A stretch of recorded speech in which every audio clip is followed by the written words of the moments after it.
Wanted Radio, première sur la nature en ville. Écolo égale nature, pas si sûr. Solution nature, avec Valérie sur Wanted Radio. Ça va? Bien toi? Oui, Samuel. Ça fait un moment. Ça fait un moment, on se retrouve. Salut mes petits vertueux, mes petites vertueuses. On se retrouve à Solution Nature après des mois. Oui, des mois d'absence. Des mois d'absence. Et pourquoi Parce qu'on a déménagé. On a des nouveaux locaux super sympas où on est tout seul tranquille. C'est déjà, ça. et voilà, et au milieu des arbres, parce qu'il y a un joli petit jardin, on a un petit balcon qui a vue sur un jardin et des arbres, donc c'est formidable. Donc il a fallu déménager, ranger, réaménager, etc., etc. Donc et puis du coup, en même temps que le déménagement, on s'est tous posé des questions parce que sur la chaîne Wanted Media, avec Samuel, donc qui est le président, voilà, oui. Président et mon copain. Président mon copain, voilà, et qui, on s'est posé des questions, qu'est-ce qu'on veut faire, qu'est-ce qu'on veut en faire, où c'est qu'on veut aller, etc., etc. Donc, du coup, ça a pris du temps. Et on va faire, on va vous dire tout ça à la rentrée, une grosse journée le 6 septembre. C'est ça, pour les 10 ans de la radio. Pour les 10 ans de la radio. Et donc, il y aura une chronique Solution Nature. Voilà, pour un peu raconter ce qui va se passer pour la nouvelle saison qui commence en septembre. La nouvelle saison, tout à fait. Puisqu'on ouvre de nouveaux chantiers, de nouveaux horizons, etc. Alors bien sûr, je vous rassure, on vous tiendra toujours au courant de ce qui se passe sur Euratlantique à Bordeaux, voilà. Parce que quand même c'est notre chantier emblématique. Exactement. Voilà, on a vraiment, on les aime bien à Euratlantique, on n'a rien contre eux, mais vraiment, il suffit d'aller se promener, comme je le dis à chaque fois, pour se rendre compte de l'aberration à Euratlantique. Donc, pour ceux qui connaissent pas Euratlantique, se situe derrière la gare à Bordeaux, 33 000 dans le sud-ouest de la France, et donc c'est 780 hectares préemptés par l'État, donc c'est piloté par l'État, vendus parcelle par parcelle à des promoteurs qui, bâtissent des immeubles à n'en plus finir, avec des hauteurs qu'on n'a jamais vues sur Bordeaux, un mini New York, on dit. C'est vrai. Voilà, des immeubles qui sont très proches les uns des autres.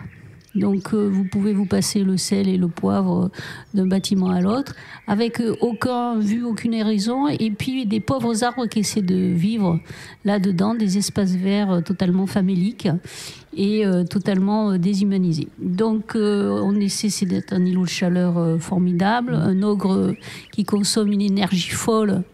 Parce qu'en plus on veut faire des bâtiments frugaux, mais comme les bâtiments frugaux... C'est quoi un bâtiment frugal ? C'est un label, d'accord. Tu vois, qui doit être bas carbone, qui ne doit pas consommer beaucoup d'énergie, okay. etc. Mais comme c'est super pas bien construit en fait... Le truc, c'est que y a des gens des habitants qui commencent à râler parce que d'abord il y a des malfaçons, ensuite ils n'ont pas de volets, donc avec les températures de l'été, ils cuisent littéralement. Donc ils sont dans des cocottes minutes à l'intérieur, ils peuvent pas mettre de clim parce que c'est interdit, et il y en a d'autres qui mettent des clims, donc du coup vous avez des immeubles entiers qui sont recouverts de clim, donc vu la consommation d'électricité sur des bâtiments normalement qui devraient pas en consommer, la consommation d'eau aussi énorme, alors que nous n'avons pas trop d'eau à Bordeaux Métropole et qu'on commence à aller piquer l'eau chez les voisins, c'est-à-dire dans le Médoc. Il faut se le dire quand même, on ose quand même, nous, ici, aller voir les Médocains et dire, écoutez, on va capter de l'eau chez vous, mais c'est pas pour vous. Vos forêts vont s'assécher, elles auront plus d'eau, mais nous, à Euratlantique, on aura de l'eau. C'est quand même un monde de prédation. C'est quand même un monde de prédation, et etc., etc. Donc, le dernier en date... En fait, ce que tu dis, c'est que on développe plus que ce que la Terre peut fournir pour ses... Mais oui, mais tout le monde le dit. Donc, ça, on en a bien conscience. Mais aujourd'hui, c'est-à-dire qu'avant, on en avait conscience, me semble-t-il. on nous le disait, mais ça se voyait pas trop sur le terrain. Maintenant, les gens s'en aperçoivent parce qu'ils sont les premiers victimes. Inondations, canicules, malfaçons. Vous avez aussi le retrait des argiles là, à cause de la sécheresse, des machins, etc., des trous partout. Donc du coup, vous avez les maisons qui s'écroulent. Voilà, donc maintenant, les gens s'aperçoivent que c'était pas tellement des conneries que disaient les scientifiques du GIEC et ça commence à leur arriver des bricoles. Donc c'est là que ça devient intéressant parce que vous avez de plus en plus de collectifs et de gens qui disent mais stop, non, comme pour la 69, tout ça, etc. Voilà, après, vous avez toujours en face des gens qui s'accrochent au modèle qui leur convient le mieux. Hein. C'est-à-dire que c'est sûr que quand vous êtes dans un fauteuil avec tout le confort que vous avez pas envie de le lâcher, c'est sûr. Même si demain, vos petits-enfants doivent brûler. C'est pas grave. Sur le moment, voilà, c'est pas important. Donc, du coup, ça se voit plus. Et là, Euratlantique, comme il y a beaucoup de bâtiments qui sont construits maintenant et qu'il y a comment dire, que ça fonctionne, qu'il y a des habitants qui essaient de vivre dedans, et que là, tout d'un coup, ils s'aperçoivent que c'est pas vivable du tout. Alors que nous, ça fait des années ici qu'on le dit. Ça fait des années qu'on le dit, oui. Que c'est pas vivable du tout, que le collectif Amédée Saint-Germain le répète aussi sans cesse, que c'est pas vivable du tout. Mais là, voilà, les gens qui sont confrontés, qui y habitent, que ce soit des locataires, des propriétaires, etc., et bien voilà, ils s'aperçoivent que non, c'est pas vivable du tout pour des humains, quoi. C'est des boîtes où sont entassés des gens, et que aujourd'hui, climatiquement et autres, ce n'est pas vivable. Donc vous avez, on restera un petit peu sur Euratlantique. Oui. Voilà. Et puis on fera un petit peu le tour. Il y aura peut-être aussi des interviews. Enfin voilà, on va se réserver le droit d'être surprenant. Ok, donc la nouvelle saison s'annonce encore éclectique, aléatoire et surprenante. Voilà. Tout à fait. Tout à fait. Voilà, ça sera suivant l'humeur, suivant l'actualité. Voilà, en dénonçant un peu les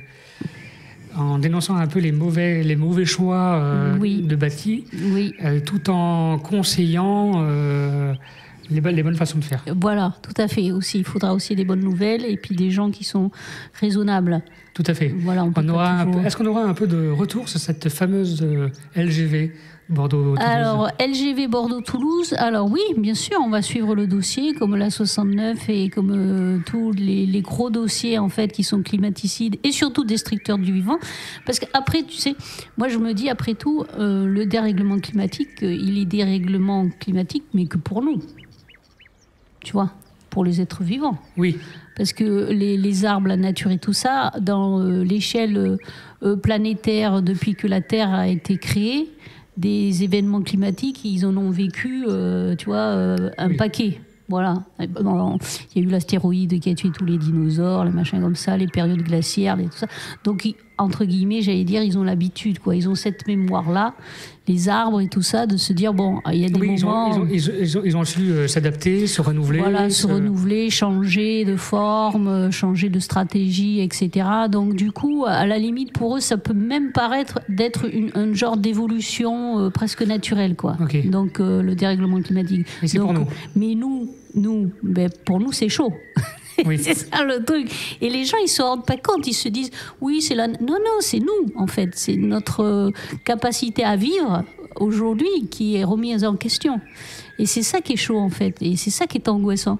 Et j'ai écouté des scientifiques qui disaient que c'est ça qui les angoisse beaucoup. C'est que les gens ne comprennent pas, ne veulent pas comprendre ou n'ont pas envie d'entendre cette vérité qui est un fait maintenant, qui est un fait.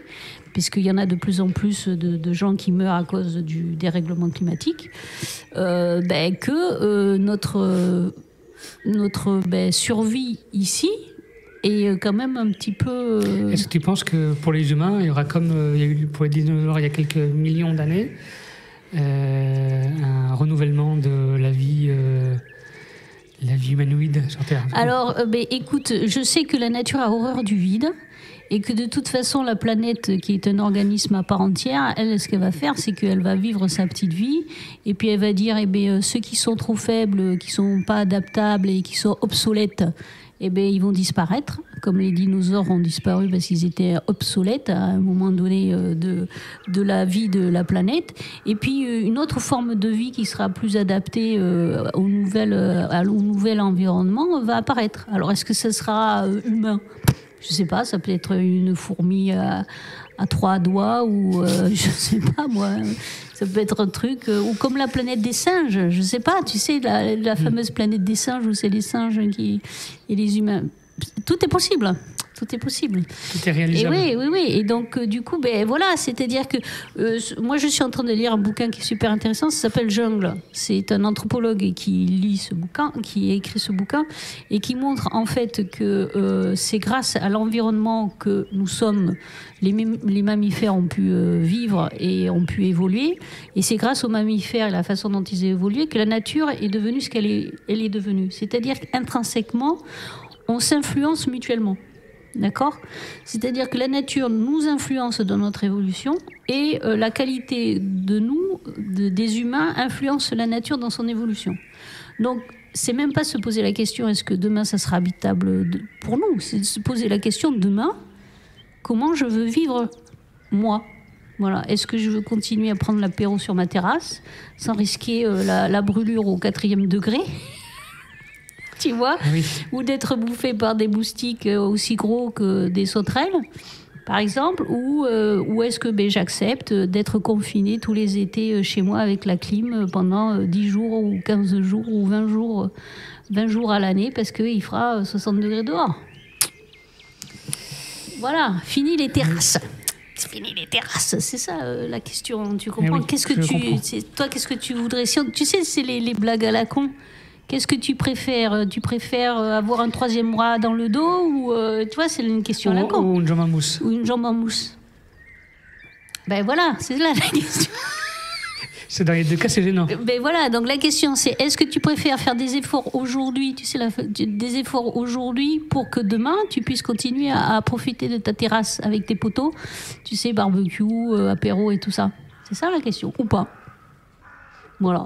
Okay. Après, à chacun de répondre. Ici, nous, ici, on est contre. On veut continuer à profiter de la terrasse l'été. Donc, on va vous parler de ça. On va vous parler de tout plein de choses. Et d'ailleurs, écoutez, on va prendre des nouvelles de tout ce qui s'est passé là depuis les quelques mois. Qu'est-ce qui s'est passé au niveau environnemental ? Un truc qui t'a interpellé là ces derniers mois ? Non, mais j'ai beaucoup. Il y a des choses, des faits d'actualité qui m'ont interpellé. Qui ont interpellé certaines de nos émissions. Oui. Toi, on parlait un peu de la LGV, de la 69, etc. Je me dis, tiens, je m'en souviens que Valérie l'avait traité. Ah ouais, t'as vu, hein ? Ouais. T'as vu ? On était devant, nous sommes devant. Ouais. Voilà, on anticipe. Il faut écouter nos émotions. Oh là là, le lapsus. Il faut écouter nos émotions et nos émissions, parce que, on vous prédit l'avenir, nous, ici. Donc, faites attention. Ça va être, on va faire un petit truc, on va faire tourner les tables et voilà, etc. Et les serviettes. Non, mais t'as pas un truc que tu te dis mais merde, c'est con ce qui arrive. Non, parce que en fait, interpellé non, parce que maintenant avec tes émissions sur lesquelles j'ai beaucoup appris sur la nature, du coup, je te dis, à chaque fois que j'entends une annonce concernant la nature ou le dérèglement climatique ou autre comme ça, je me dis normal vu ce que ce qui était annoncé. Mais voilà, ça te permet de comprendre mieux ce qui se passe en fait. Oui, alors je te donne l'impression de ne pas écouter tes émissions. Oui, mais tu écoutes en fait. Mais en fait, je les écoute. C'est super sympa.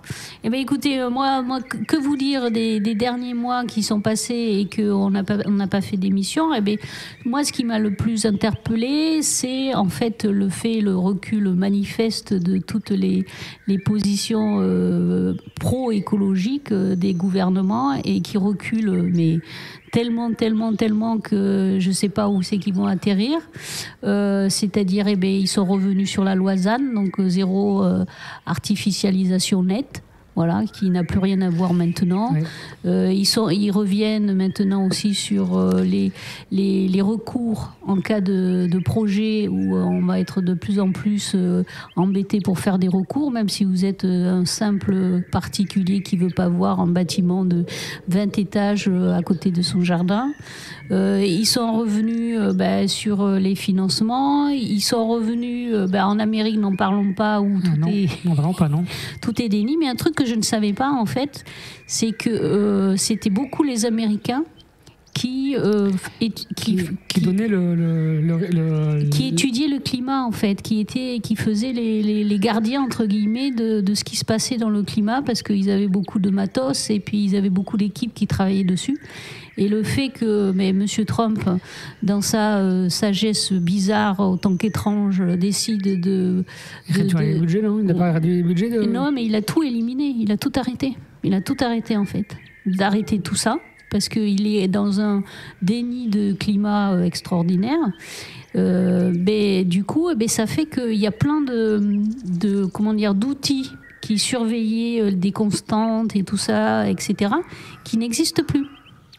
Donc, du coup, imaginez qu'avant, on était dans une voiture qui roulait à 200 à l'heure avec un conducteur fou et qui allait droit dans le mur. Et on essayait de la faire ralentir. Maintenant, le conducteur est toujours aussi fou, mais il a un bandeau sur les yeux. C'est une nouvelle façon de voir les choses. Voilà comment c'est. Donc on ne sait pas où on va aller, puisque les Américains non plus, enfin les scientifiques qui étudient le climat en Amérique n'ont plus les moyens de l'étudier et de le surveiller et de vérifier toutes les constantes qu'ils vérifiaient, etc. Donc avec les satellites et tout ça auxquels ils avaient accès. Et donc du coup, il va nous manquer plein de données. Après, c'est fait exprès. Hein. Oui. C'est-à-dire, moins tu as d'infos sur un sujet, moins du coup, tu peux dire attention, etc. Donc, tu vois, il vaut mieux, c'est la fabrique de l'ignorance, en fait. C'est facile. Donc, voilà. Donc, moi, c'est ça qui m'a le plus interpellée cette année, c'est que ce soit en France ou dans tous les autres pays, c'est ce recul. Sous prétexte du Covid, de la récession, de la guerre, de machin, de bidule, de la chemise jaune de Donald, de je sais pas quoi, parce qu'il s'est levé du mauvais pied ou je sais pas quoi. Et sous prétexte de tout ça, on a fait un recul immense sur les protections environnementales et sur le climat. Alors, qui dit protection environnementale, c'est ça que moi je n'arrive pas à comprendre. Mais tu vas peut-être m'expliquer, c'est-à-dire que qui dit protection environnementale dit quand même protéger sa gueule. C'est la base, tu vois. Oui. Hein, oui, voilà, oui. D'accord. C'est protéger sa maison, protéger sa voiture, protéger sa famille, protéger son emploi.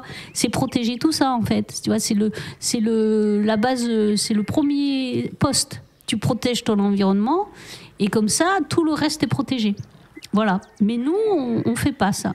Nous, on dit, on protège le reste et l'environnement. Si on a le temps, on verra ça. Donc, du coup, ça, c'est un truc que je comprends pas.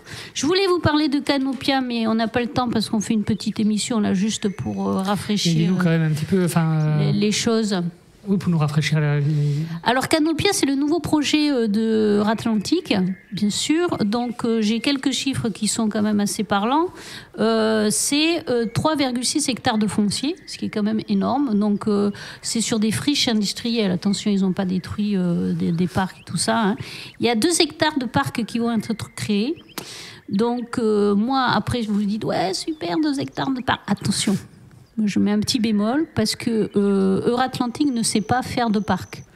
Il suffit d'aller voir le jardin de Lars à Lars. Ils ne savent pas faire de parc. Ils ne savent pas planter d'arbres. Ils ne savent pas faire des parcs vivants, donc, etc. Donc ça va être... Moi, j'attends de voir quoi, si ça sera un vrai parc ou si ce sera juste une promenade bétonnée avec 3-4 arbres isolés par-ci par-là. Donc, il va y avoir 140 commerces et restos sur 70 mètres carrés, quand même, 70 000 mètres carrés de surface totale, d'accord ? Et là, moi le chiffre qui m'a quand même le plus... 45 000 m² de commerce, 13 000 m² d'espace public extérieur, dont trottoirs, les bancs, les machins, 12 000 m² d'hôtels, donc on va pouvoir recevoir plein de visiteurs, etc. 6 600 m² de bureaux, quand même. Et que sur ces 70 000 m² de surface, que 6 400 m² de logement. C'est tout. Après, on va nous dire « Oh, mais il n'y a pas de logement !» Mais oui, parce qu'on entretient la pénurie de logements en construisant que des bureaux, que des commerces et que des trucs de loisirs pour divertir les gens, mais pas pour les loger. Voilà, donc vous cherchez un logement, vous n'en avez pas. Par contre, ils peuvent vous faire des promos sur les chaussures. Ça, c'est important. Et donc, sur tout cet espace, donc quand même que je rappelle, qui est 70 000 m² de surface, Canopia, qui veut dire quand même canopée, c'est-à-dire donc ils ont quand même une ambition que ça soit vert, etc. Donc moi, je m'attendais à un truc de fou. Seulement 600 arbres. Alors moi, c'est les chiffres qu'il y a sur leur site. Hein. Attention, je suis allée sur leur site. J'ai pris les chiffres sur le site. Ils vont planter sur 70 000 m² de surface totale de l'espace foncier 600 arbres. Voilà, ce qui fait 0,0085 arbres par mètre carré. En plus. Bien. On est loin des chiffres de l'OMS. On est loin de la construction grandeur nature, comme ils appellent ça. Donc, écoutez, ça va être encore un truc super. Alors, ils ont décidé aussi, là, j'ai vu passer un truc, ils vont faire un projet d'arc frais. Donc ça, c'est l'environnement Bordeaux, c'est-à-dire que avec les jardins des voisins, entre le cours de la Somme, le cours de la Marne, le cours Alsace-Lorraine, le cours Victor Hugo et le cours d'Albret, là, il y a un nouveau truc qui se fait là, c'est avec tous les jardins et les parcs. Tu vois, regarde, je te montre le truc. Je sais pas si vous le voyez là. Voilà, c'est on le voit à la régie. C'est le truc en bleu. Voilà, oui. C'est un arc frais. Okay. Pour rafraîchir l'intérieur, voilà. Donc c'est un arc frais. Donc on ne sait pas ce que ça va donner, mais voilà, on fait des arcs frais maintenant. On fait plus du béton, on fait des arcs frais. Ok. Voilà. Donc écoutez, ça c'était les dernières nouvelles de Canopia. Merci Valérie. Et si quand même, parce que je voulais dire qu'il faut rendre à César ce qui appartient à César. J'ai tapé comme ça, juste par acquis de conscience, actualité de la planète. Et voilà sur quoi j'ai tombé. C'est un débat qui agite Internet depuis 3 jours sur l'environnement. Voilà, sur un problème grave, extrêmement grave environnemental. Donc je rigole pas, c'est extrêmement grave. Et que les gens s'interrogent beaucoup sur Internet depuis 3 jours. Donc 3 jours, c'est énorme. Tellement ils s'interrogent que 20 minutes a quand même demandé à des experts, tu vois, de plancher sur ce dossier. C'est le sujet entre qui gagne dans un combat entre un gorille et 100 hommes. Voilà à quoi voilà les questions environnementales actuelles sur lesquelles on s'interroge et qui sont extrêmement importantes. Donc voilà, dans un combat entre un gorille et 100 humains, qui c'est qui va gagner? Voilà. Donc je laisse le fin mot. Je vous dis à bientôt. À la rentrée, je laisse le fin mot à mon ami des proches qui lui est toujours d'actualité, hélas, et qui a tout compris. À bientôt. Merci Samuel. Merci à toi aussi. Il y a eu l'année de la femme, il y a eu l'année de l'enfant. 1982 a été désigné en haut lieu pour être l'année des cons. C'est étonnant, non? Je me trouve ce soir chez le professeur Macaulay-Luchard, qui a été choisi en haut lieu pour organiser et pour superviser cette année des cons. Alors, tout d'abord, professeur, merci de nous recevoir chez vous. Je vous en prie. Et alors, j'imagine que si vous avez été désigné pour assumer cette lourde responsabilité, cette mission importante, c'est que vous devez être vous-même très con. N'exagérez rien, disons simplement que je suis un vrai con, ou sacrément con, si vous préférez. Oui. La première question que tout le monde se pose, c'est, en un mot, où sont les cons? Bien que votre question ne soit pas particulièrement conne, je vais tâcher d'y répondre. Voici la carte conographique de la France qui nous montre assez clairement la répartition géographique des cons dans l'Hexagone. En rouge, vous voyez les départements à forte densité de cons, en jaune les départements à moyenne densité, en vert les départements à faible densité conographique. Si l'on compare cette carte à celle de la répartition démographique, que constatons-nous ? Nous constatons qu'en France, c'est dans les départements les plus peuplés qu'on rencontre le plus de cons. Si bien qu'on peut dire qu'au niveau de la spécificité... Absolument. D'ailleurs, le con n'est pas immuable, il migrate, comme nous le montre cette troisième carte. Nous voyons ici la répartition conographique estivale de la France. L'été, en effet, les cons rejoignent le littoral par hordes très serrées. Ils s'agglutinent ainsi pour ne pas perdre, ne fût-ce qu'un mois par an, la chaleureuse promiscuité de la ville. Ils forment un conglomérat continu de Calais à Hendaye et de Port-Vendre à Nice. On dit alors qu'ils sont un peu cons sur les bords. Oui.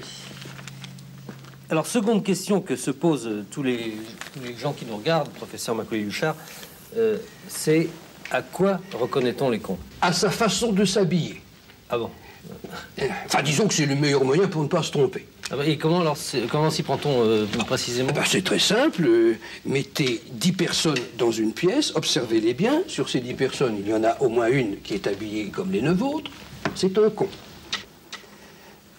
Est-ce qu'un con peut être déconifié? C'est pour ainsi dire impossible. Même s'il est pris à temps? À l'heure actuelle, si un con est décelé à temps, disons qu'une fois sur 100, il peut être traité. De quoi? De con. De con. Oui, c'est infime. Oui, effectivement. À vous entendre, professeur, on a l'impression que cette année des cons s'annonce très bien. Il ne faut pas mettre la charrue avant les bœufs, comme on dit chez nous, mais en effet, je touche du bois, ça me semble pas mal parti. Quels sont les grands événements qui vont marquer cette année des cons? Les événements habituels, de ce côté-là, nous n'avons pas changé grand-chose par rapport aux autres années, où tout s'est toujours très bien passé pour nous, nous le reconnaissons. Non, c'est plutôt sur le plan culturel que nous avons fait un très gros effort, puisque nous allons inaugurer le musée des cons, un musée immense qui montrera toutes les œuvres réalisées par les cons depuis 20 ans. C'est énorme. Oui, on s'aperçoit que c'est considérable, bien plus qu'on ne pouvait le penser. Et quel sera le prix d'entrée alors de ces salles? 500 francs pour les cons, 10 pour les autres. Je ne vous cache pas que nous espérons faire une belle recette qui sera d'ailleurs intégralement remise pour être sûr qu'elle ne soit pas intelligemment dépensée ou placée, ce qui serait trop con après tous les efforts que nous avons déployés pour organiser cette année. Alors, je crois qu'on peut dire quand même, professeur, que tout a été prévu jusque dans le moindre détail pour que cette année des cons 1982 soit une réussite absolument totale sur tous les plans. Je vous remercie, professeur Macaulay-Huchard. Quant à moi, il ne me reste plus... Quel con! Là, vous êtes trop con. Alors vraiment, c'est l'année.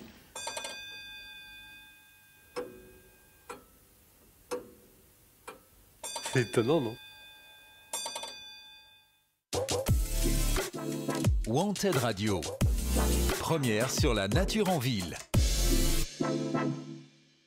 Wanted Radio, en toute indépendance.